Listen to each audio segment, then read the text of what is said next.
당신 그때 도대체 나한테 무슨 짓을 한 거야? 당신이 나를 꼬시려고 내게 선물 준 거잖아요.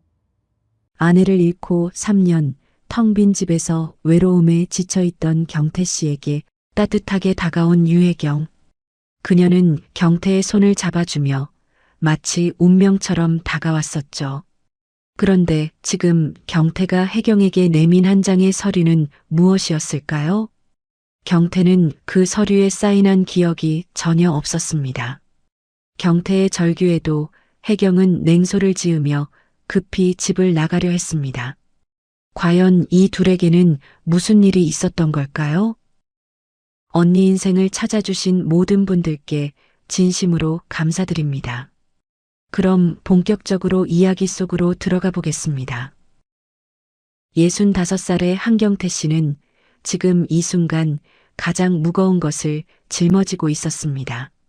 아니, 가장 무거운 것이 아니라 가장 빈 것을 짊어지고 있었죠.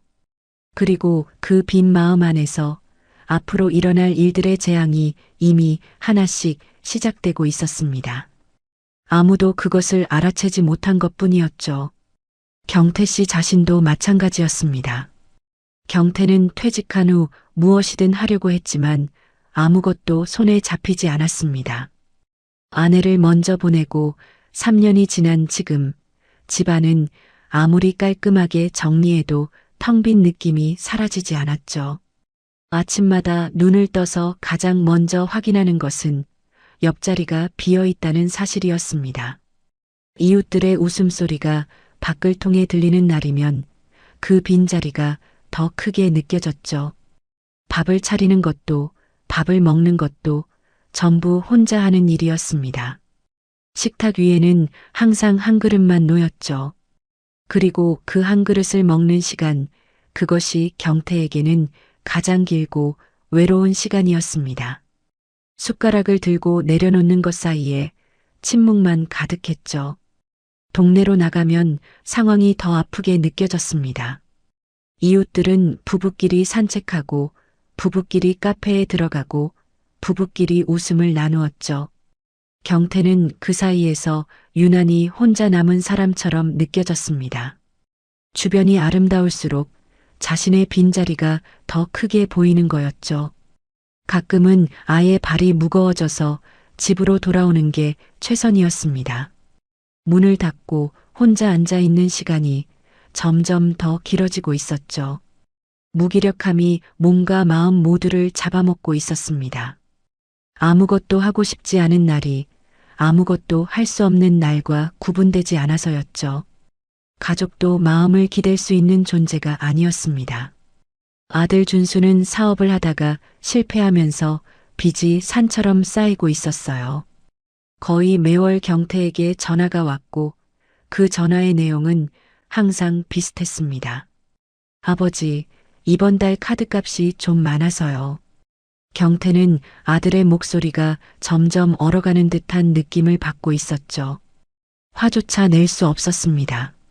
아들이 힘들다는 것을 알고 있었기 때문이었죠. 전화를 끊고 나면 남는 건 짧은 대화와 무거운 마음 두 가지뿐이었습니다. 아버지로서 해주고 싶은 것이 많았지만 결국 돈밖에는 줄 수 있는 것이 없었죠. 그리고 그것조차 점점 초췌해지는 마음을 만들었습니다. 딸 지연은 또 다른 종류의 걱정을 가지고 있었습니다. 아버지가 혼자 오래 지내다 보면 누구와든 급하게 관계가 생길 수 있다는 걱정이었죠. 특히 재혼에 대한 걱정이었습니다. 아직 그런 일이 일어나기 전에도 지연은 이미 반대의 마음이 준비되어 있었습니다. 그만큼 아버지를 지켜왔던 지연이었죠. 그러나 그 걱정과 반대의 마음은 경태에게 오히려 더 깊은 외로움을 느끼게 한 겁니다. 아버지는 걱정받는 것보다는 누구와든 진심으로 이야기를 나누고 싶었기 때문이었죠. 걱정은 때로 거리를 만들어주는 것이었습니다. 어떤 날 오후 경태는 집안 깊은 곳에서 낡은 옷장을 열었습니다.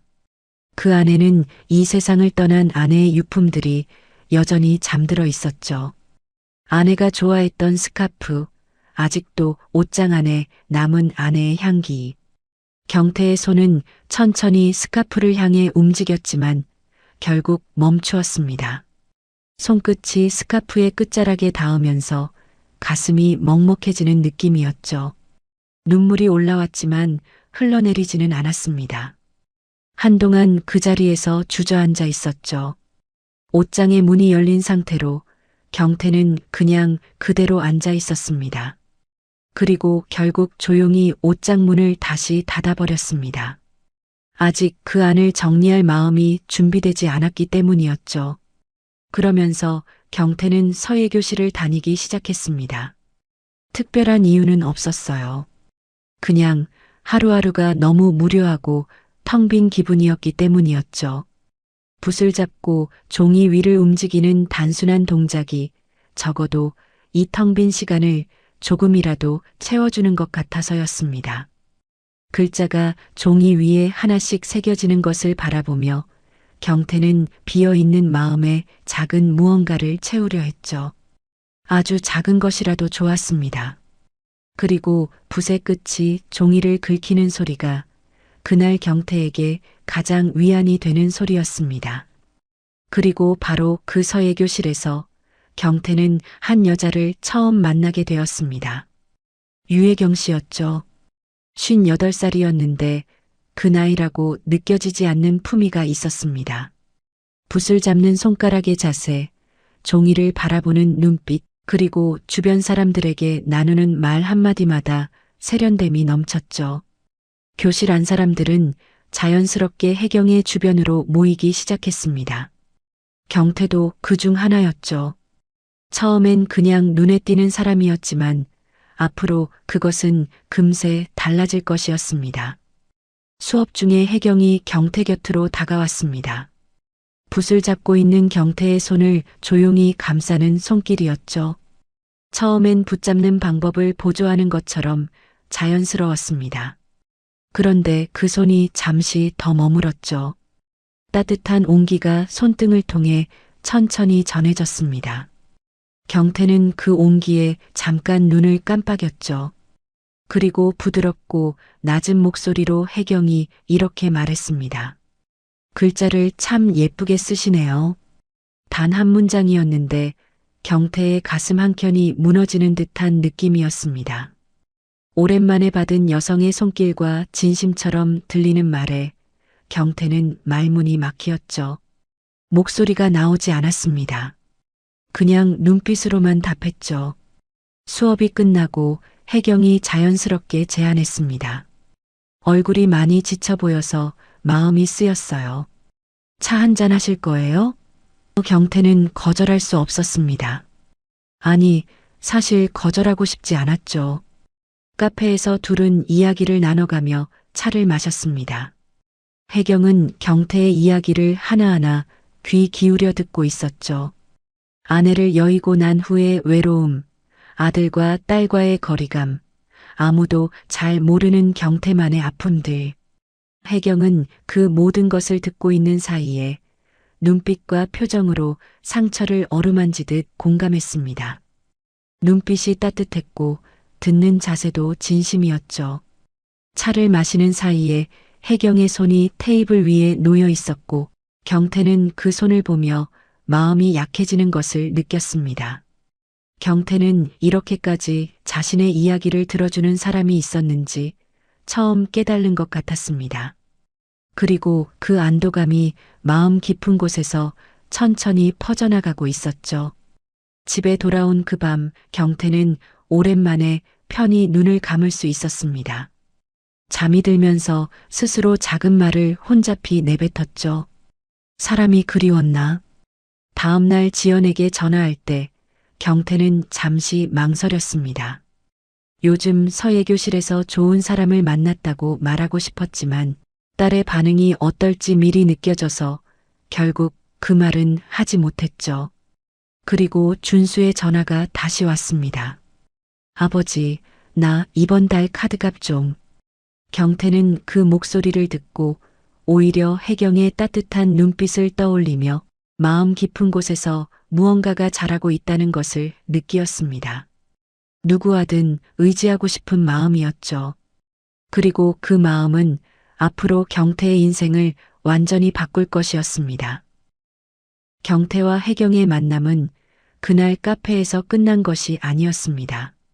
아니, 오히려 그때부터가 진짜 시작이었죠.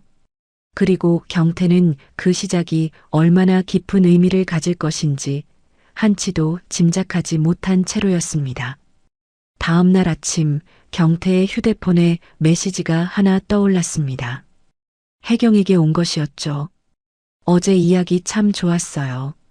오늘도 건강하세요. 짧은 한마디였지만 경태의 마음에 작은 온기가 퍼져나가는 느낌이었습니다. 아무도 먼저 연락하지 않는 날들이 길었던 경태에게 이 메시지는 단순한 인사가 아니었죠. 누군가가 자신을 생각해 준다는 것, 그것만으로도 충분히 하루의 시작이 달라지는 것이었습니다. 그리고 며칠이 지나면서 혜경은 경태의 주변에 자연스럽게 자리를 잡아가고 있었습니다. 카페에서의 대화, 서예교실에서의 짧은 눈빛 교환, 그리고 가끔씩 오는 메시지. 그 모든 것이 경태의 빈 일상에 작은 색칠을 더하고 있었죠. 어떤 날 오후 경태는 허리에 통증이 심하게 찾아왔습니다. 퇴직 후 움직이는 횟수가 줄었던 탓이었죠. 몸을 움직이는 것마다 아픈 느낌이었고 혜경에게 그 말을 자연스럽게 하게 되었습니다. 그런데 혜경은 그 이야기를 듣고 곧바로 행동했죠. 다음 날 혜경이 파스와 뜸 그리고 찜질 도구까지 들고 경태의 집을 찾아왔습니다. 허리가 많이 안 좋으시면 제가 도와드릴게요. 혜경의 목소리는 부드럽고 진심이 넘쳤죠. 경태는 처음엔 부탁드리기 미안하다고 사양했지만 혜경은 이미 문 안으로 들어오고 있었습니다. 그리고 경태의 거실에서 혜경은 단순히 허리만 돌봐주는 것이 아니었죠. 혜경은 경태를 소파에 편하게 앉히고 등과 허리에 뜸을 놓고 찜질 패드를 붙여주는 사이에 경태는 오랜만에 누군가의 손이 자신의 몸을 돌아보는 것을 느꼈습니다. 그리고 그 따뜻한 손의 온기가 허리의 아픔보다 마음의 아픔을 더 빨리 녹이고 있었죠. 혜경은 잠깐 쉬는 사이에 집안을 돌아보며 살짝 주변을 둘러보는 시간을 가졌습니다. 혼자 관리하시기엔 꽤 큰 집이시네요. 그 말은 조용히 던진 것이었지만 혜경의 눈은 이미 집 곳곳을 훑고 있었죠. 서류가 놓여 있는 책상, 금고가 보이는 방의 문, 그리고 거실 선반 위에 정리되지 않은 종이들. 혜경은 그 모든 것을 부드러운 미소 아래로 담아두었습니다. 경태는 그것을 눈치채지 못한 채로였죠. 그리고 혜경은 집 정리도 도왔습니다. 흐트러진 옷가지를 차분히 정리하고 빈 상자 안에 들어있는 여러 종류의 서류들을 하나씩 정돈하는 모습을 보여주었죠. 그 움직임은 능숙하고 자연스러웠습니다. 경태는 그 모습을 바라보며 이 사람이 자신을 진심으로 걱정하고 있다는 느낌을 받았죠. 그 안에서 혜경이 눈여기고 있는 것이 무엇인지 경태는 전혀 알지 못했습니다. 저녁이 가까이 다가오면서 둘은 가벼운 마음으로 산책을 나가었습니다. 날씨가 좋아서였죠. 경태는 오랜만에 누군가와 나란히 걸어보는 것이었고 그 옆에서 혜경의 발걸음 소리가 들리는 것만으로도 마음이 조금은 가벼워지는 것 같아졌습니다. 둘은 소소한 이야기를 나누며 작은 웃음을 나누었죠. 그런데 갑자기 하늘이 먹구름으로 덮이더니 소나기가 쏟아지기 시작했습니다. 경태와 혜경은 놀라서 가까운 카페로 피신했죠. 카페 안으로 들어왔지만 둘의 옷은 이미 꽤 젖은 상태였습니다.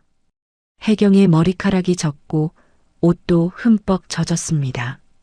경태는 혜경의 젖은 모습을 자신도 모르게 바라보고 있었죠. 따뜻한 차를 한 잔씩 받아 앉은 자리에서 둘은 잠시 조용히 앉아 있었습니다. 카페 안의 온기가 젖은 몸을 천천히 녹이고 있었죠. 그리고 혜경은 아무 말 없이 경태의 어깨에 머리를 기댈 듯이 몸을 기울였습니다. 경태의 어깨 위에 혜경의 머리가 천천히 닿았죠. 그 무게는 아주 가벼운 것이었지만 경태의 가슴은 그 순간 참 무거운 것으로 가득 차게 되었습니다. 그리고 혜경이 아주 낮은 목소리로 말했습니다. 오늘은 혼자 있고 싶지 않아요. 그 말은 작은 속삭임이었지만 카페 안의 모든 소리를 한순간에 잔잔히 밀어내는 것 같았죠. 경태는 눈을 들어 혜경을 바라보았습니다. 혜경의 눈빛은 따뜻하고 진심인 것 같은 빛이 고여 있었죠. 경태의 마음은 잠깐 떨었지만 그 떨림은 두려움이 아니라 오래된 마음의 문이 한 켜씩 열리는 것 같은 것이었습니다. 경태는 용기를 내며 혜경을 조용히 끌어안았죠. 혜경의 몸이 경태의 팔 안에서 자연스럽게 기대하고 있었습니다. 둘의 마음은 이미 같은 곳에서 만나고 있었죠. 그리고 그날 밤 둘은 경태의 집으로 발걸음을 옮겼습니다. 문이 닫히는 소리와 함께 경태의 오랫동안 닫혀 있었던 마음이 그 안에서 조용히 열리고 있었죠. 이것이 경태에게 얼마나 큰 변화였는지 그 밤은 아직 말하지 못했습니다. 둘 사이의 첫 관계가 끝난 다음 혜경은 경태 곁에서 눈물이 한 켜씩 흘러내리고 있었습니다. 혜경은 떨리는 목소리로 이렇게 말했죠. 누군가 곁에 있다는 것이 이런 기분인지 몰랐어요. 그 눈물은 작은 것이었지만 경태의 가슴은 그 순간 참 뜨거운 것으로 가득 차게 되었습니다. 진심이라고 느껴지는 것, 그것만으로도 경태에게 충분했죠. 아니, 그 이상이었습니다. 그리고 그날 이후로 혜경은 경태의 집에 자주 찾아오기 시작했습니다. 처음엔 이야기를 나누기 위해, 그 다음엔 밥을 차리기 위해, 그리고 조금 지나면 청소와 세탁까지 맡아주는 손이 되었죠. 경태의 집은 점점 다시 따뜻한 집으로 바뀌고 있었습니다. 혜경은 그 모든 일을 하면서 경태에게 이렇게 말했죠. 우리는 정말 행복한 인연인 것 같아요. 그 말은 경태의 마음 깊은 곳에 깊이 새겨져 있었습니다. 경태는 드디어 자신을 진심으로 이해한다고 느끼는 단 한 사람을 얻은 것 같은 안도감을 느끼고 있었죠. 그리고 그 안도감은 앞으로 경태의 눈과 귀를 점점 더 흐리게 만들 것이었습니다. 그 즈음 지연이 아버지에게 영상통화를 걸었습니다.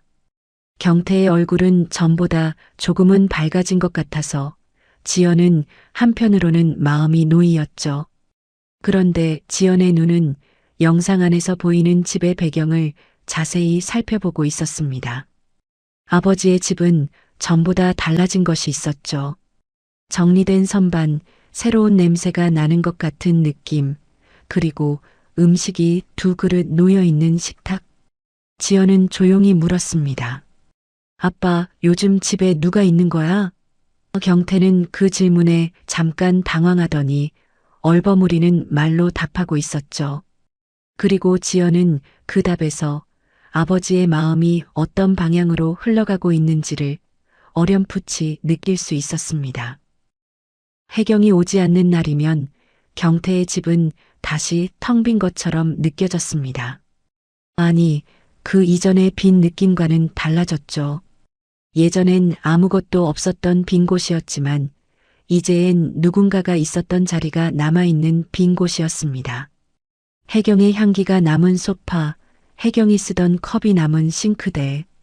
경태는 그 사이를 한동안 서성거리며 돌아다녔죠.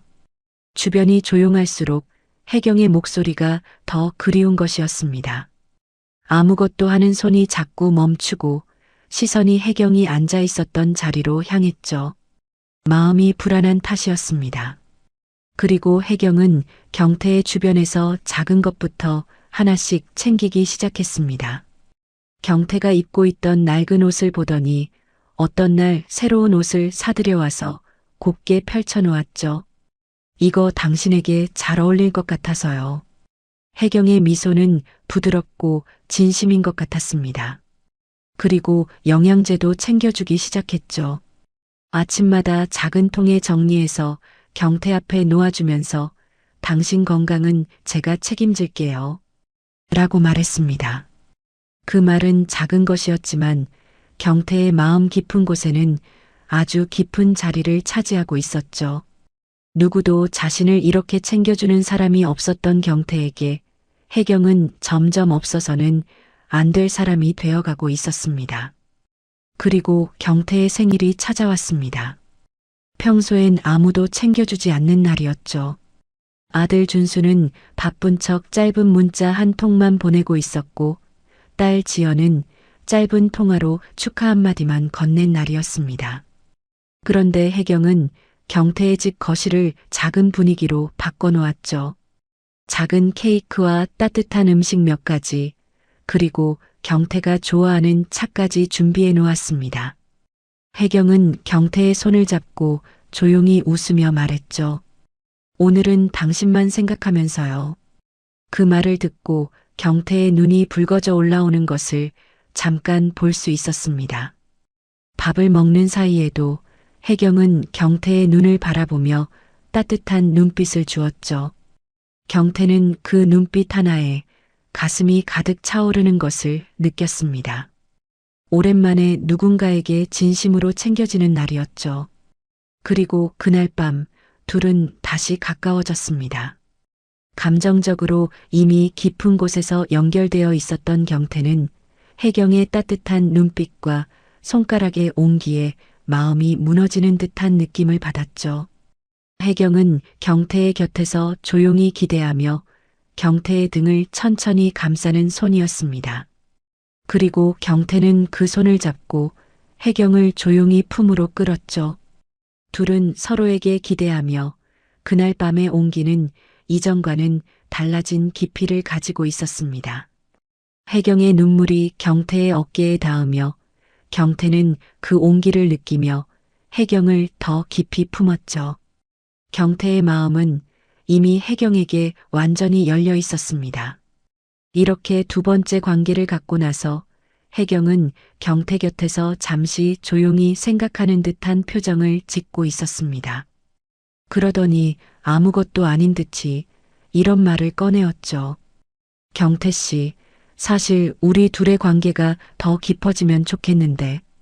그 말은 자연스럽게 던진 것이었지만 그 안에는 무언가가 숨겨져 있었습니다.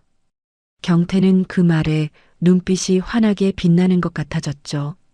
그리고 혜경은 그 반응을 보고 내면에서 작은 미소를 짓는 것 같은 표정이었습니다. 그런데 며칠이 지나면서 혜경의 말은 조금씩 달라져 가고 있었죠. 어떤 날 둘이 차를 마시는 사이에 혜경이 이렇게 말했습니다. 서류 한 장으로 사람 마음을 묶을 필요가 있을까요? 그 말은 깊은 생각에서 나온 것처럼 들렸죠. 경태는 그 말의 의미를 잠깐 생각하더니 혜경이 재혼에 대해 조심스러운 것이지 않을까라고 느꼈습니다. 그리고 경태는 그 마음을 존중하고 싶었죠. 혜경이 원하지 않는다면 강하게 밀어붙이고 싶지 않은 마음이었습니다. 그러나 한편으로는 혜경과 함께하고 싶은 마음이 점점 더 커지고 있었죠. 혜경은 그런 조심스러운 말을 하는 반면에 평소엔 지나칠 정도로 다정했습니다. 경태의 손을 잡고 자연스럽게 어깨에 기대하는 것, 경태의 눈을 바라보며 깊은 눈빛을 주는 것, 그리고 밤에는 경태의 곁에서 조용히 기대하며 잠이 들는 것까지. 경태는 그 모순 사이에서 혼란스럽고도 행복한 마음을 동시에 느끼고 있었죠. 그리고 그 혼란 속에서 경태는 점점 더 혜경에게 의존하게 되었습니다.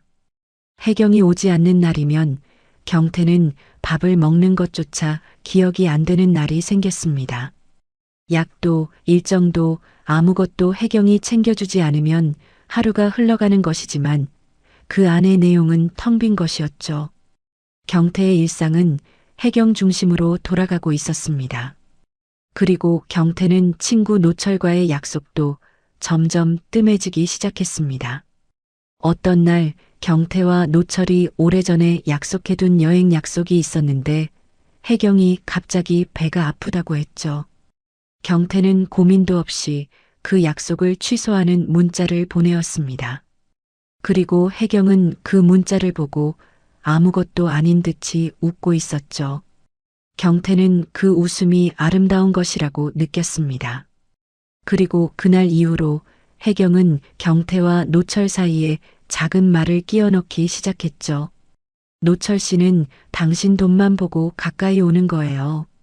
그 말은 부드럽고 걱정하는 듯한 어조로 던진 것이었지만 경태의 마음 깊은 곳에는 작은 씨앗이 심어져 가고 있었습니다. 오랜 친구라고 여기었던 사람에 대한 의심이었죠. 지연은 그 즈음 아버지와 통화하는 날마다 아버지의 목소리가 전보다 밝아진 것을 느꼈습니다. 외로운 기색이 사라진 것 같아서 한편으로는 마음이 놓이었죠. 그러나 한편으로는 아버지의 목소리 안에서 무언가 자신에게 숨기고 있는 것 같은 느낌이었습니다. 아버지는 행복해 보이는데 그 행복의 안에서 지연은 왜 이렇게 마음이 무거운지 스스로도 잘 이해할 수 없었죠. 그리고 그날들이 지나가며 경태의 마음은 한 방향으로만 흘러가고 있었습니다. 혜경과 함께하고 싶은 마음, 이 관계를 영원히 지켜가고 싶은 마음. 그리고 어떤 날 경태는 혜경의 손을 잡고 조용히 말했죠. 혜경 씨, 우리 이제 그만 같이 지내면 어떨까? 혜경은 잠깐 놀란 듯한 표정을 짓더니 수줍게 고개를 끄덕였습니다. 그리고 그날 이후로 경태는 혜경과 함께하여 남들이 모르는 사이에 구청에 혼인 서류를 제출하고 있었죠. 누구에게도 말하지 않은 채로였습니다. 아들도 딸도 친구도. 경태는 이것이 가장 행복한 선택이라고 믿었죠. 그리고 그 선택이 앞으로 경태의 삶을 어떻게 바꿀 것인지는 아직 경태 자신도 알지 못한 채로였습니다. 혼인 서류를 제출하고 난 이후로 혜경의 움직임은 조금씩 달라지기 시작했습니다. 겉으로는 여전히 경태를 향한 다정한 미소와 따뜻한 손길이 이어졌지만 그 안에서 무언가가 움직이고 있었죠. 그리고 경태는 그 변화를 전혀 알아채지 못한 채로 있었습니다. 혜경은 어떤 날 경태와 차를 마시는 사이에 조심스럽게 말을 꺼냈습니다. 경태 씨, 혹시 딸 지연이가 우리 결혼에 대해 알게 되면 어떨 것 같아요? 그 말은 마치 걱정하는 듯한 어조였죠. 경태는 잠깐 생각하더니 지연이가 좀 놀라겠지만 결국엔 이해해 줄 거야 라고 답했습니다. 그러자 혜경은 부드럽게 고개를 끄덕이며 이렇게 말했죠. 그런데 솔직히 딸이 아버지 재혼을 반대하는 건 대부분 돈 때문이래요. 제 주변에서도 그런 이야기를 많이 들었어요. 그 말은 아주 자연스럽게 던진 것이었지만 경태의 마음 한켠에는 작은 씨앗이 심어지고 있었습니다. 경태는 그 말을 듣고 잠깐 불편한 표정을 지었지만 금방 지연이는 그런 애가 아니야 라고 답했죠. 그리고 며칠 후 혜경은 또 다른 말을 꺼냈습니다. 경태 씨 주변 친구들도 솔직히 당신의 돈을 보고 가까이 오는 거 아닐까요? 경태는 처음엔 그 말을 듣고 웃어넘겼습니다. 아니야, 노철이는 나랑 평생 친구야 라고 답했죠. 그런데 혜경은 조금 더 진지한 표정으로 그렇게 믿고 싶은 마음은 이해해요. 하지만 세상엔 그런 사람들이 정말 많다고요. 당신이 너무 순수해서 그런 걸 모르시는 거예요 라고 말했습니다. 혜경의 눈빛은 진심으로 걱정하는 것처럼 보였죠. 경태는 그 눈빛을 보며 조금씩 마음이 흔들리기 시작했습니다. 그리고 그 말들은 점점 더 반복되었습니다. 어떤 날은 지연이가 요즘 전화 자주 하는 거 보니까 뭔가 걱정되는 게 있는 것 같아요 라고 말했고 또 어떤 날은 준수가 빚 때문에 힘들다는데 혹시 아버지한테 또 손 벌리려는 거 아닐까요? 라고 말했죠. 경태는 그 말들을 들을 때마다 마음이 불편했지만 혜경이 자신을 걱정해서 하는 말이라고 스스로를 설득했습니다. 그리고 지연이 전화를 걸 때마다 혜경은 곁에서 자연스럽게 통화를 짧게 끝내도록 유도했죠. 경태는 딸과의 통화가 점점 짧아지는 것을 느꼈지만 혜경이 자신의 건강을 챙겨주는 것이라고 생각했습니다. 지연은 전화 너머에서 아빠 요즘 통화할 때마다 누가 옆에 있는 것 같은데 혹시 누구 있어?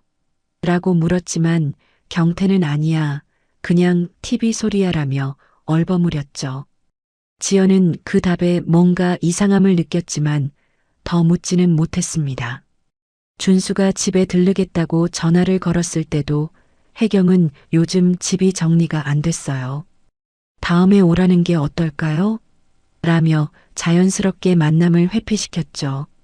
경태는 그 말을 그대로 아들에게 전했고 준수는 아버지의 말을 듣고 조금 섭섭한 마음으로 전화를 끊었습니다. 아버지가 요즘 이상해라고 준수는 혼잣말처럼 중얼거렸지만 그 이상함의 이유를 알 수는 없었죠. 노철이 연락을 해왔을 때도 마찬가지였습니다. 형님, 이번 주말에 만날까요? 요즘 얼굴 보기가 힘드네요. 라는 노철의 제안에 혜경은 경태 곁에서 조용히 말했죠. 노철 씨 만나면 또 돈 이야기하실 텐데 요즘 당신 건강이 안 좋잖아요. 그냥 집에서 저하고 좀 쉬세요.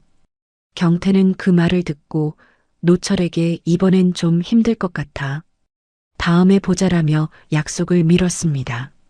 노철은 전화 너머에서 잠깐 침묵하더니 형님, 혹시 무슨 일 있으세요? 목소리가 예전 같지 않아요라고 물었지만 경태는 아니야, 괜찮아. 그냥 요즘 좀 피곤해서 그래라고만 답하고 통화를 끝냈죠. 노철은 전화를 끊고 나서 마음 한켠이 무거워지는 것을 느꼈습니다. 경태는 이 모든 것이 혜경이 자신을 지켜주는 것이라고 믿고 있었습니다. 주변 사람들이 자신에게 부담을 주지 않도록 혜경이 조용히 막아주는 것이라고 느꼈죠. 그리고 경태는 점점 더 혜경에게만 의존하게 되었습니다. 혜경 없이는 하루를 살아가는 것조차 불안한 마음이 생겨났죠. 혜경의 목소리가 들리지 않으면 무엇을 해야 할지조차 모르는 날들이 생겼습니다. 그리고 혜경은 그 사이에 경태의 집안을 천천히 파악해가고 있었습니다. 어떤 날 혜경은 경태의 서류들을 정리하는 척하며 하나씩 살펴보았죠. 부동산 등기부등본, 통장 사본, 보험 증서. 혜경의 손은 조심스럽게 종이를 넘기며 그 안의 숫자들을 눈으로 훑고 있었습니다. 부동산의 가치, 예금의 규모, 보험금의 액수. 혜경의 눈은 그 모든 것을 조용히 기억하고 있었죠. 경태는 혜경이 집안을 정리해주는 것이 고맙다고 느꼈지만 혜경의 눈빛 안에서 무엇이 계산되고 있는지는 전혀 알지 못했습니다. 혜경은 금고의 위치도 파악했고 그 안에 무엇이 들어있는지도 대략 짐작할 수 있었죠. 중요한 서류들, 도장, 그리고 현금까지.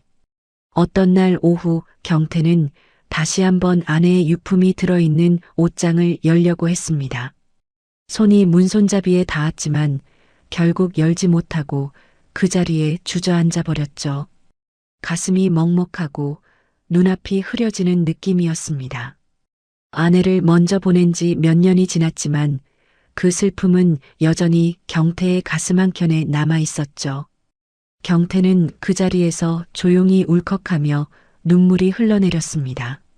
손으로 얼굴을 감싸고 아내의 이름을 조용히 불러보았죠. 그때 혜경이 경태의 곁으로 다가왔습니다.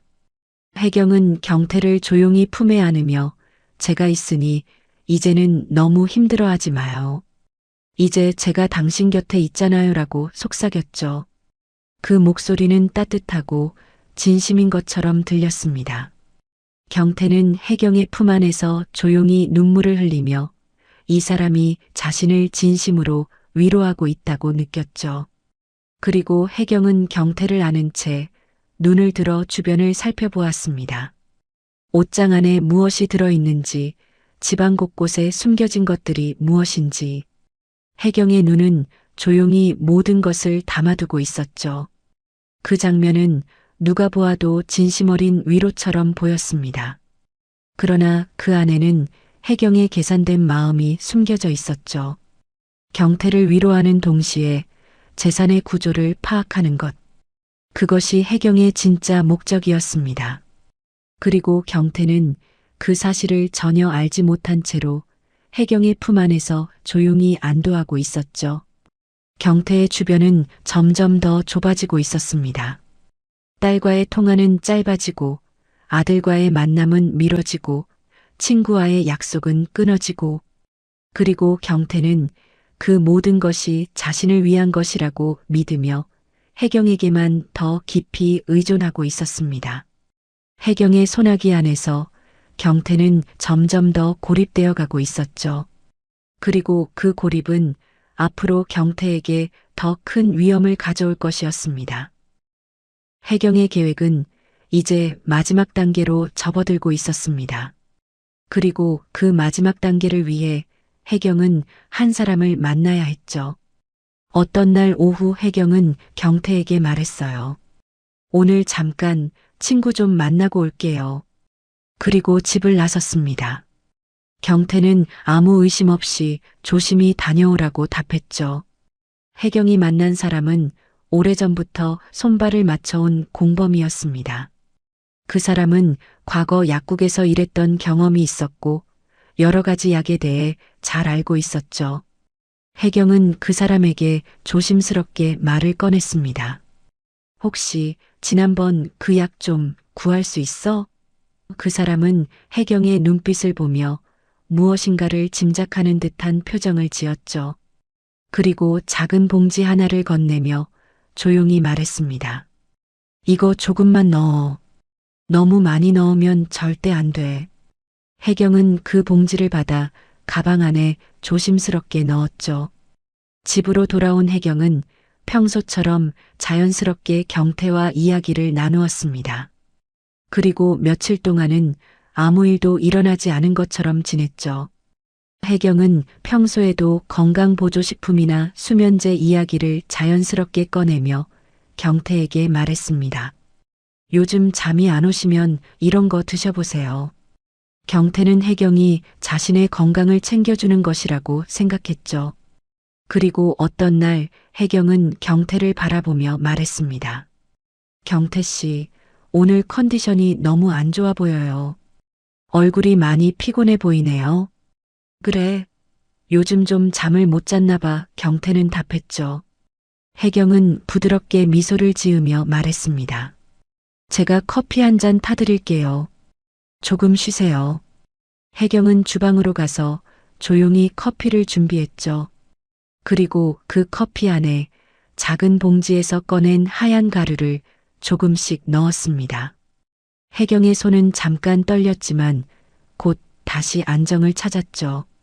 커피를 들고 온 혜경은 경태에게 건넸습니다. 이거 천천히 드세요. 경태는 혜경이 타준 커피를 받아 마시기 시작했죠. 첫 모금은 평소와 다를 바 없었습니다. 그런데 조금 지나자 경태는 뭔가 이상한 느낌을 받았죠. 입안에 남는 쓴맛이 평소와는 조금 달랐습니다. 커피가 좀 쓴 것 같아.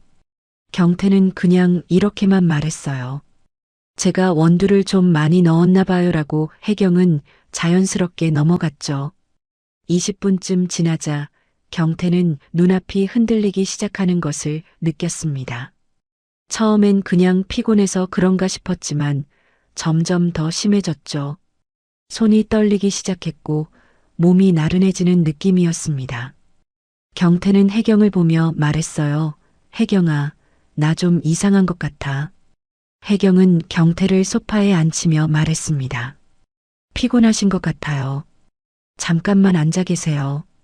그리고 혜경은 이 순간을 기다렸다는 듯이 가방에서 서류 한 장을 꺼냈습니다. 경태의 눈앞에 서류를 놓으며 말했어요. 경태 씨, 이거 건강보험 서류예요. 사인만 하시면 돼요. 경태는 눈앞이 흐릿한 상태에서 서류를 제대로 보지도 못한 채 물었습니다. 건강보험? 혜경은 경태의 손을 잡아 서류 위로 올려놓았죠. 네, 그냥 사인만 하시면 돼요. 경태는 몽롱한 상태에서 자신도 모르게 이름을 쓰고 있었습니다. 그리고 혜경은 도장을 꺼내 경태의 손에 쥐어주며 서류 위에 찍도록 유도했죠. 경태는 그 순간 무엇을 하고 있는지조차 제대로 인식하지 못한 채 도장을 찍었습니다. 그 서류는 건강보험 서류가 아니었습니다. 경태의 부동산을 혜경에게 증여한다는 내용의 부동산 증여 계약서였죠. 서류의 서명이 끝나자 혜경은 재빨리 그 서류를 가방 안에 넣었습니다. 그런데 그 순간 경태의 상태가 급격히 악화되기 시작했죠. 경태는 소파에 기대어 있다가 갑자기 몸을 옆으로 기울이며 의식을 잃어가고 있었습니다. 혜경은 그 모습을 보고 갑자기 당황하기 시작했죠. 혜경은 공범이 조금만 넣으라고 했던 말을 떠올렸습니다. 그런데 혜경은 확실한 효과를 위해 그 양보다 더 많이 넣었던 것이었죠. 혜경은 패닉 상태에 빠진 경태를 흔들어 깨우려 했어요. 경태 씨, 괜찮아요? 제발 정신 차려요. 하지만 경태는 대답이 없었죠. 혜경은 그제야 자신이 심각한 실수를 저질렀다는 것을 깨달았습니다. 혜경은 떨리는 손으로 휴대폰을 꺼내 119에 전화를 걸었죠. 여보세요. 여기 사람이 갑자기 쓰러졌어요. 빨리 와주세요. 혜경의 목소리는 진짜로 떨리고 있었습니다. 구급차가 도착하고 구급대원들이 경태를 들것에 실었습니다. 혜경은 구급차 안에서 경태의 손을 잡고 있었죠. 경태는 눈을 감은 채 의식이 흐릿한 상태였습니다. 구급차 안에서 혜경은 잠깐 주변을 살폈습니다. 구급대원들이 경태의 상태를 확인하는 사이 혜경은 재빨리 경태의 휴대폰을 꺼냈죠. 그리고 자신에게 불리한 문자와 통화 기록을 조용히 삭제하기 시작했습니다. 손가락이 빠르게 화면을 움직였고 몇 개의 기록이 사라졌죠. 병원에 도착하고 경태는 응급실로 옮겨졌습니다. 혜경은 응급실 밖에서 떨리는 손으로 지연과 준수에게 전화를 걸었죠. 지연아, 아버님이 갑자기 쓰러지셨어. 지금 병원이야. 혜경의 목소리는 울먹이는 듯한 연기로 가득했습니다. 준수야, 아버님 상태가 안 좋아. 빨리 병원으로 와봐. 전화를 받은 지연과 준수는 놀라서 곧바로 병원으로 향했죠. 병원 응급실 앞에는 지연보다 먼저 도착한 사람이 있었습니다. 노철이었죠. 노철은 경태의 집에 119가 온 소식을 듣고 구급차를 따라서 급히 달려온 것이었습니다. 지연이 도착했을 때 노철은 혜경이 몰래 지연을 바라보며 조용히 다가왔죠. 지연아, 너 아버지 괜찮으시겠지? 지연은 눈물을 흘리며 아저씨, 아버지가 왜 이러신 거예요? 라고 물었습니다. 노철은 잠깐 망설이다가 조심스럽게 말을 꺼냈습니다. 지연아, 사실 요즘 너 아버지가 혜경 씨한테 많이 빠져 계셨어. 좀 이상해 보였어. 지연은 그 말을 듣고 눈빛이 흔들렸죠. 노철은 지연의 어깨를 가볍게 두드리며 앞으로 혹시라도 무슨 일이 생기면 나한테 꼭 연락해. 내가 도와줄게라고 말했습니다. 그리고 자신의 연락처를 지연에게 건넸죠. 지연은 그 연락처를 저장하고 고개를 끄덕였습니다. 그리고 응급실 안을 바라보며 아버지에게 무슨 일이 일어난 것인지 점점 더 궁금해지기 시작했죠. 혜경은 응급실 안에서 여전히 걱정스러운 표정을 짓고 있었습니다. 하지만 그 표정 안에는 자신이 저지른 일에 대한 두려움과 불안이 함께 섞여 있었죠. 병원에서 며칠을 보낸 후 경태는 점차 의식을 회복했습니다. 의사는 원인을 알기 어려운 일시적인 증상이라고 진단했지만 경태의 몸 안에는 여전히 뭔가 이상한 기운이 남아 있었죠. 그리고 혜경은 그 며칠 동안 경태의 곁에서 사라졌습니다. 전화도 받지 않았고 병원에도 나타나지 않았죠. 혜경은 경태의 상황이 어떻게 될지 정확히 알 수 없었고 상황이 더 커질까 두려워 잠적한 것이었습니다. 경태가 퇴원하고 집으로 돌아오는 동안에는 지연이 곁에 있었습니다. 지연은 아버지를 집까지 모시고 와서 조심스럽게 물었죠. 아빠, 그날 무슨 일이 있었어요? 경태는 소파에 앉아 한참을 생각하더니 떨리는 목소리로 말했습니다. 지연아, 그날 커피 맛이 이상했어. 혜경 씨가 타준 커피를 마시고 나서 갑자기 몸이 이상해졌어. 지연은 그 말을 듣고 온몸에 소름이 돋는 것을 느꼈죠. 아빠, 혹시 커피에 뭔가 섞였던 거 아니에요? 경태는 고개를 끄덕이며 계속해서 말했습니다. 그리고 어떤 서류에 사인을 한 것 같은데 뭐였는지 기억이 안 나. 혜경 씨가 건강보험 서류라고 했는데 그게 정말 건강보험 서류였는지 모르겠어. 내 손이 떨렸고 눈앞이 흐릿했어. 제대로 볼 수도 없었어. 지연은 그 말을 듣고 즉시 집안 곳곳을 뒤지기 시작했습니다. 서류가 어딘가에 남아있을 거라고 생각했죠. 책상 서랍을 열고 옷장을 뒤지고 금고까지 확인했습니다. 하지만 아무리 찾아도 서류의 흔적은 어디에도 없었죠. 이미 혜경이 그 서류를 가지고 사라진 뒤였습니다. 며칠이 지난 어느 날 아침 경태의 집 우편함에 한 통의 우편물이 도착했습니다. 지연이 우편물을 확인하러 나갔다가 등기소 직인이 찍힌 큰 등기우편 봉투를 발견했죠. 지연은 뭔가 불길한 예감이 들어 손이 떨리는 상태로 봉투를 뜯었습니다. 그리고 그 안에 서류를 펼쳐보는 순간 눈앞이 캄캄해지는 것을 느꼈죠. 그 안에는 부동산 증여계약 등기 완료 안내서가 들어 있었습니다. 경태의 집과 땅이 유혜경에게 증여되었다는 내용이었죠. 지연은 그 서류를 손에 들고 온몸이 떨렸습니다. 집 안으로 뛰어들어가며 소리쳤죠. 아빠, 이게 대체 뭐예요? 경태는 그 서류를 보고 입을 다물지 못했습니다. 내가 이걸 언제 혜경이에게? 경태의 얼굴은 창백해졌고 손은 서류를 잡은 채로 떨리고 있었죠. 경태는 그 순간 혜경이 자신에게 한 모든 것들이 머릿속에서 빠르게 지나가는 것을 느꼈습니다. 따뜻한 미소, 부드러운 손길, 다정한 말들. 그 모든 것이 이 순간을 위한 계획이었다는 것을 깨달았죠. 경태는 서류를 바닥에 떨어뜨리고 고개를 숙인 채 눈물을 흘렸습니다. 지연은 즉시 노철에게 전화를 걸었습니다. 아저씨, 지금 당장 저희 집으로 좀 와주세요. 큰일 났어요. 노철은 지연의 다급한 목소리를 듣고 곧바로 경태의 집으로 달려왔죠. 노철은 우편물을 받아들고 서류를 자세히 살펴보았습니다. 등기일자, 계약서 번호, 그리고 증여자 이름. 모든 것이 정식으로 처리되어 있었죠. 노철은 침통한 표정으로 고개를 끄덕이며 말했습니다. 형님, 이건 정식으로 등기가 완료된 증여계약서예요. 형님의 부동산이 이미 혜경 씨에게로 넘어간 겁니다. 경태는 그 말을 듣고 눈앞이 흐려지는 것 같았습니다. 하지만 나는 이 서류에 서명한 기억이 없어. 정말 기억이 안 나. 노철은 경태의 어깨를 잡고 조용히 말했죠. 형님의 기억이 없는 계약이라면 이건 강압이나 사기일 가능성이 아주 높습니다. 특히 그날 형님이 쓰러진 걸 생각하면 약물을 사용했을 가능성도 있어요.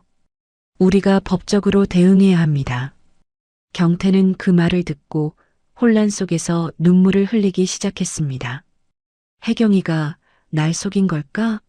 처음부터 나를 이용하려고 접근한 걸까? 그 목소리는 떨리고 있었고 눈물은 멈추지 않았죠. 경태는 자신이 믿었던 사람에게 완전히 배신당했다는 사실을 깨닫고 있었습니다. 그리고 그 배신은 단순한 배신이 아니라 계획적인 범죄였다는 것도요. 지연은 아버지의 손을 꽉 잡으며 말했어요. 아빠, 우리가 이 일을 바로잡을 거예요. 제가 도와줄게요.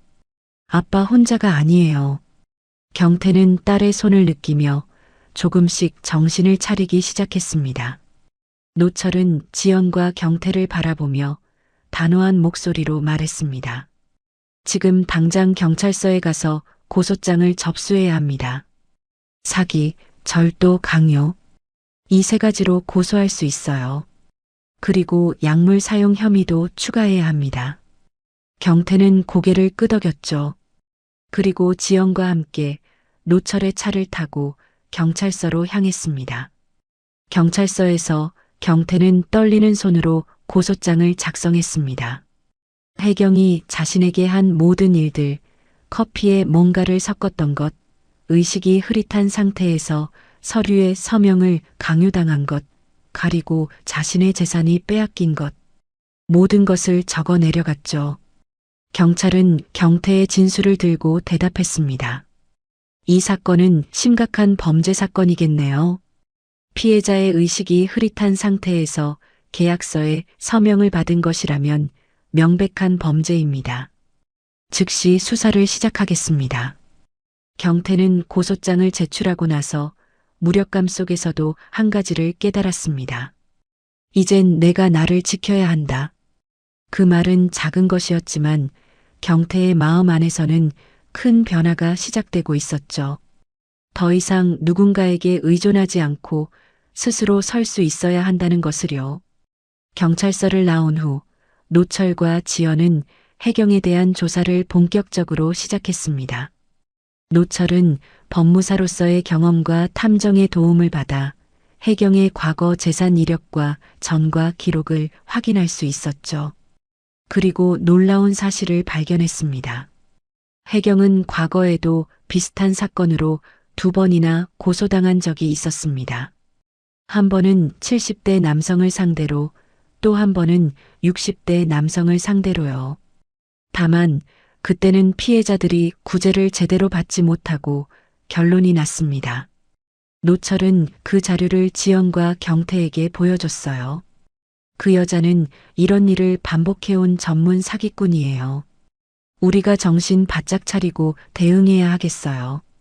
지연은 혜경이 아버지의 집을 방문했던 날들을 모두 기록하기 시작했습니다. 그리고 혜경이 경태의 핸드폰에서 삭제한 문자들을 복구하여서 혜경과 경태가 주고받은 문자 메시지들을 모두 저장했죠. 노철은 부동산 등기소에 가서 증여계약서의 원본을 확인했습니다. 그 서류에는 경태의 서명이 있었지만 노철은 그 서명이 평소 경태의 서명과 조금 다르다는 것을 알아챘죠. 필체가 흔들렸고 도장도 제대로 찍히지 않았습니다. 형님이 정상적인 상태에서 서명한 게 아니에요. 이건 증거가 될 수 있을 겁니다. 증거들이 하나 둘씩 모이면서 경태와 지연, 그리고 노철은 혜경과 맞서 싸울 준비를 갖추고 있었습니다. 경태는 더 이상 혼란스러워하지 않았습니다. 배신감과 분노는 여전히 남아 있었지만 그것을 이겨내고 자신을 지켜야 한다는 결심이 더 컸죠. 지연은 아버지의 손을 잡으며 말했어요. 아빠, 우리가 꼭 이길 거예요. 제가 아빠를 지킬게요. 경태는 딸의 눈을 바라보며 고개를 끄덕였죠. 이제 남은 것은 혜경과의 직접적인 대결이었습니다. 고소장이 접수되고 며칠이 지난 어느 날 혜경은 경태의 집 근처를 조심스럽게 살피고 있었습니다. 혜경은 경태가 여전히 혼자 살고 있는지, 그리고 경태가 자신에 대해 어디까지 알고 있는지 확인하고 싶었죠. 혜경은 집 주변을 몇 바퀴 돌다가 경태가 집 안에 혼자 있는 것을 확인했습니다. 그리고 혜경은 마지막으로 한 번 더 시도해 보기로 결심했죠. 혜경은 가방 안에서 작은 봉지를 꺼냈습니다. 그 안에는 공범에게서 받은 진정제 계열의 약물이 남아 있었죠. 혜경은 초인종을 눌렀어요. 경태는 혜경을 보고 깜짝 놀랐지만 문을 열었습니다. 혜경은 환한 미소를 지으며 집 안으로 들어왔어요. 경태는 소파에 앉아서 말했죠. 혜경, 당신 지금까지 어디 있었어? 혜경은 부드러운 미소를 지으며 경태 씨, 미안해요. 제가 좀 바쁜 일이 있었어요 라고 말했습니다. 그리고 자연스럽게 주방으로 가서 커피를 준비하기 시작했죠. 경태는 그 모습을 보며 뭔가 이상한 느낌을 받았습니다. 혜경의 움직임이 평소와는 달라 보였죠. 혜경은 커피를 타면서 몰래 경태를 살피며 이번에도 역시 약물을 넣었습니다. 그리고 커피를 들고 경태 앞으로 다가가며 경태 씨, 커피 한 잔 하세요라고 말했죠. 하지만 경태는 그 커피를 보는 순간 즉시 뒤로 물러섰습니다. 경태의 몸은 본능적으로 반응했죠. 나 그 커피 마시지 않을래. 혜경은 잠깐 당황한 표정을 지었지만 곧 다시 미소를 지으며 말했어요. 왜요? 그냥 커피인데요. 제가 드리는 커피가 싫으세요? 하지만 경태는 고개를 저으며 천천히 방으로 걸어갔죠. 그리고 책상 서랍에서 등기완료 우편을 꺼내 들고 거실로 돌아왔습니다. 경태는 떨리는 손으로 그 서류를 혜경 앞에 던지며 목소리를 높였습니다. 혜경, 이게 대체 뭐야? 내가 언제 이걸 너한테 준다고 했어? 혜경은 그 서류를 보고 잠깐 침묵했습니다. 그러더니 처음엔 억지로 미소를 지으며 말했죠. 경태 씨, 그거 당신이 제게 준 거잖아요. 우리 결혼 선물로 제게 줬잖아요. 하지만 경태는 그 말을 믿지 않았습니다. 나는 이런 걸 준 기억이 없어. 그날 커피를 마시고 나서 정신이 없었어. 너 그때 뭘 한 거야? 혜경의 표정이 순간적으로 변했습니다. 부드러운 미소가 사라지고 차갑고 냉소적인 표정이 드러났죠. 당신이 직접 사인해 줬잖아요. 도장도 찍었고, 이제 와서 무슨 수로 뒤집을 건데? 경태는 떨리는 목소리로 물었습니다. 혜경, 너 처음부터 날 속인 거야? 혜경은 비웃듯이 웃으며 말했죠. 제가 당신을 속였다고? 당신이 너무 순진했던 거지. 외로운 노인네가 여자 하나 꼬시려고 얼마나 쉽게 넘어가는지 알아요? 그 말은 경태의 가슴을 칼로 찌르는 것 같았습니다. 경태는 눈물을 흘리며 절규했죠. 그때 난 정신이 없었어. 너 약 넣었지? 자신의 범죄가 들킨 것을 깨달은 혜경은 가방을 들고 집을 나가려고 했죠. 하지만 경태는 혜경의 팔을 붙잡았습니다. 너 이대로 못 가. 혜경은 경태의 손을 뿌리치려 했지만 경태는 놓지 않았죠. 두 사람 사이에 몸싸움이 시작되었습니다. 가방이 바닥에 떨어지며 안에 있던 물건들이 쏟아져 나왔죠. 그 안에는 작은 약물 봉지들이 들어 있었습니다. 바로 그때 집 문이 열리며 지연이 들어왔습니다. 지연은 아버지와 혜경이 몸싸움하는 모습을 보고 즉시 혜경에게 달려갔죠. 이 여자가 지금 우리 아빠한테 뭐 하는 거야? 지연은 혜경의 팔을 거칠게 붙잡아 제지했습니다. 뒤로 물러난 경태는 떨리는 손으로 휴대폰을 꺼내 112에 전화를 걸었죠. 여보세요. 미친 여자가 저를 공격하고 있어요. 빨리 와주세요. 몇 분 후 경찰이 도착했습니다. 경찰은 상황을 확인하고 혜경을 현행범으로 체포했죠. 아니에요. 이 사람들이 저를 공격한 거예요. 혜경은 소리쳤지만 경찰은 바닥에 떨어진 약물 봉지와 서류들을 보고 혜경의 말을 믿지 않았습니다. 경찰은 혜경이 준비했던 커피컵도 범죄 증거로 수거했죠. 경찰서로 연행된 혜경은 조사를 받기 시작했습니다. 경찰은 혜경의 휴대폰과 금융 계좌를 조회했고 그 안에서 놀라운 사실들을 발견했죠. 혜경은 과거에도 여러 남성들에게 접근해서 재산을 빼앗으려 했던 흔적이 있었습니다. 그리고 공범과 주고받은 문자 메시지들도 발견되었죠. 약 좀 더 구해줘. 이번엔 큰 거 한번 해볼까? 경찰은 혜경에게 여러 혐의를 적용했습니다. 사기미수, 상해, 사문서 위조, 약물 사용. 4가지 혐의였죠. 경태 씨가 나를 사랑해서 자발적으로 내게 준 거였어요. 혜경은 계속해서 울부짖었지만 아무도 믿지 않았습니다. 증거가 너무나 명백했죠. 경태는 경찰서 밖에서 지연과 함께 서 있었습니다. 지연은 아버지의 손을 잡았어요. 아빠, 이제 끝났어요. 우리가 이겼어요. 경태는 눈물을 흘리며 고개를 끄덕였습니다. 그 눈물은 슬픔의 눈물이기도 했지만 안도의 눈물이기도 했죠. 경태는 자신을 속인 사람과 맞서 싸웠고 결국 이겼습니다. 이제 남은 것은 재판을 통해 정의를 되찾는 것이었죠. 몇 달이 지난 후 재판이 열렸습니다. 법정에는 경태와 지연 그리고 노철이 앉아 있었고 피고석에는 혜경과 공범이 앉아 있었죠.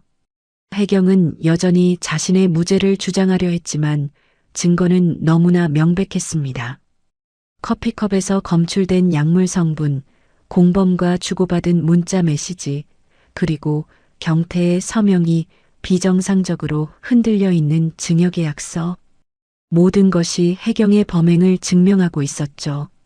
검사는 법정에서 말했습니다.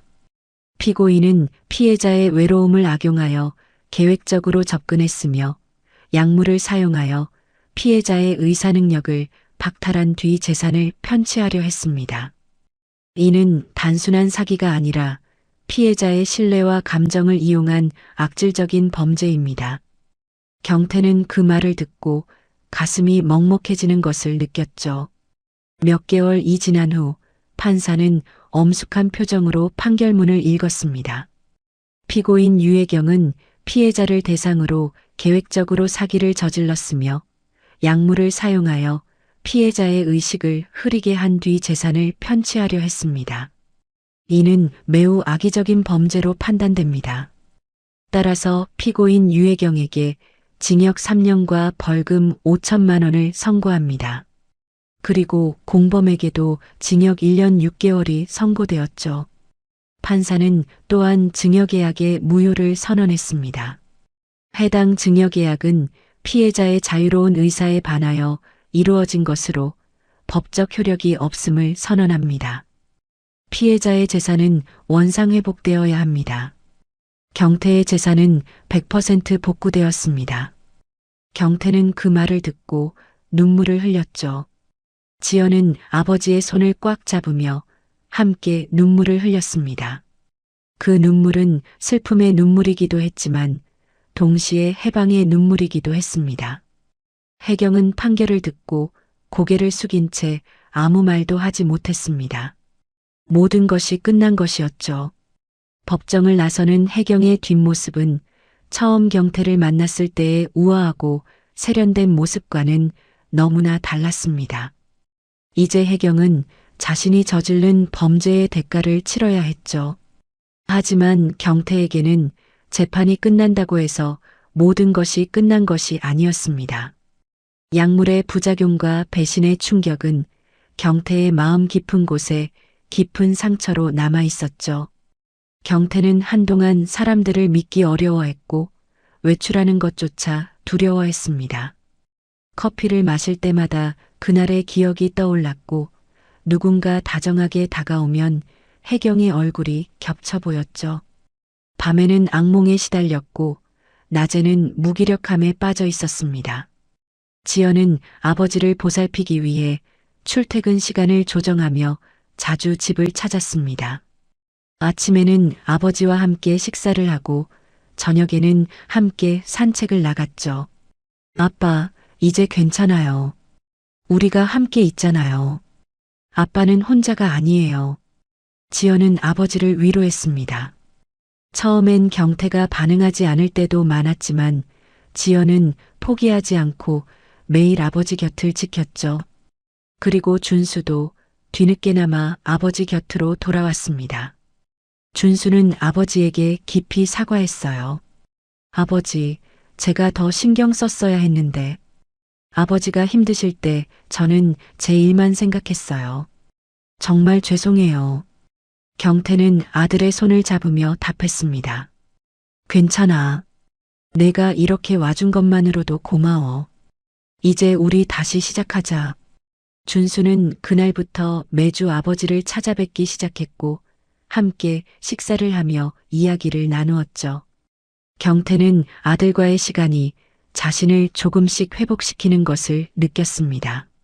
노철은 경태를 찾아와 조용히 앉아 차를 마시며 이야기를 나누었습니다. 형님, 이번 일은 정말 힘드셨을 거예요.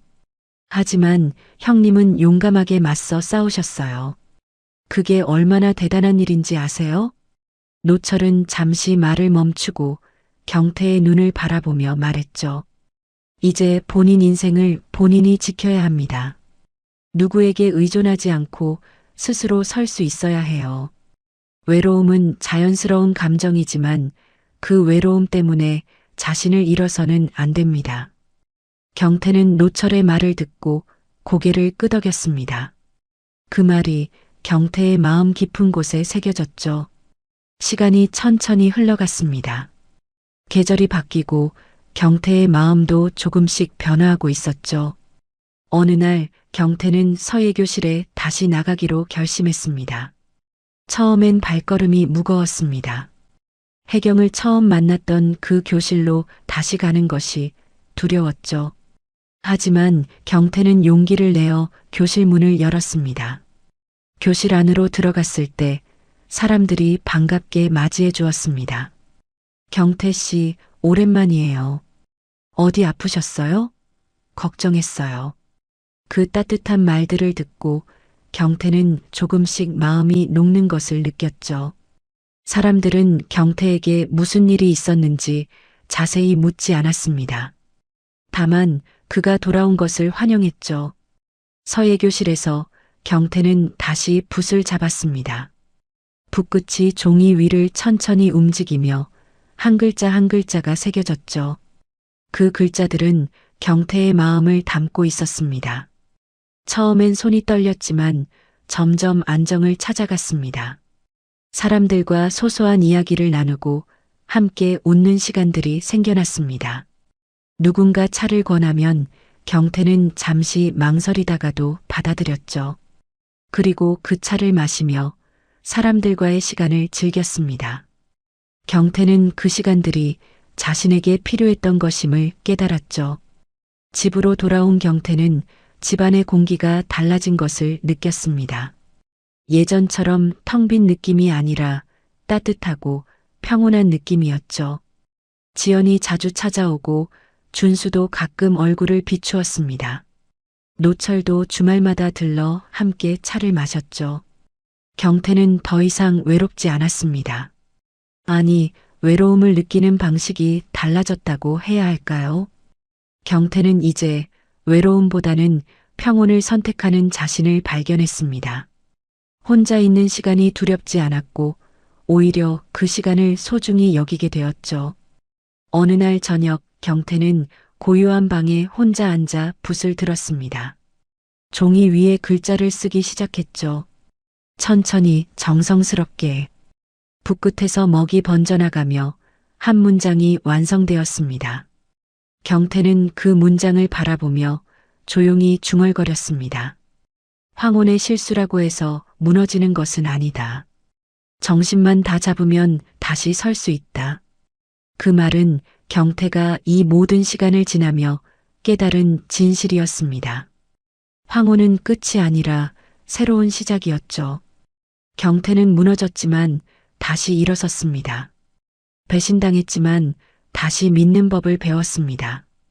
외로웠지만 평온을 찾았습니다. 경태는 이제 자신의 인생을 스스로 지키며 살아갈 준비가 되어 있었습니다. 그리고 그 준비는 혼자가 아니라 가족과 친구들과 함께하는 것이었죠. 경태는 붓을 내려놓고 창밖을 바라보았습니다. 저녁 노을이 하늘을 물들이고 있었죠. 그 노을은 경태에게 더 이상 외로움의 색이 아니었습니다. 오히려 희망의 색이었죠. 경태는 조용히 미소를 지으며 내일을 기다렸습니다. 그리고 그 내일은 경태 자신이 만들어가는 것이었습니다. 여러분, 우리는 사람을 어떻게 분별해야 할까요?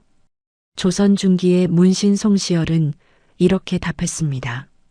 군자는 어려울 때 그 사람을 보고 소인은 편할 때 그 본색을 드러낸다. 오늘 사연 속 경태 씨가 마주한 사람은 바로 그가 가장 외롭고 힘들 때 다가왔지만 결국 가장 잔인하게 본색을 드러낸 이였습니다. 하지만 경태 씨는 무너진 자리에서 다시 일어서며 진짜 자신을 지켜주는 사람이 누구인지 깨달았습니다. 황혼의 시간은 끝이 아니라 다시 시작하는 시간입니다. 여러분도 힘든 순간이 찾아온다면 그때 곁을 지키는 사람이 누구인지 기억하시길 바랍니다. 감사합니다.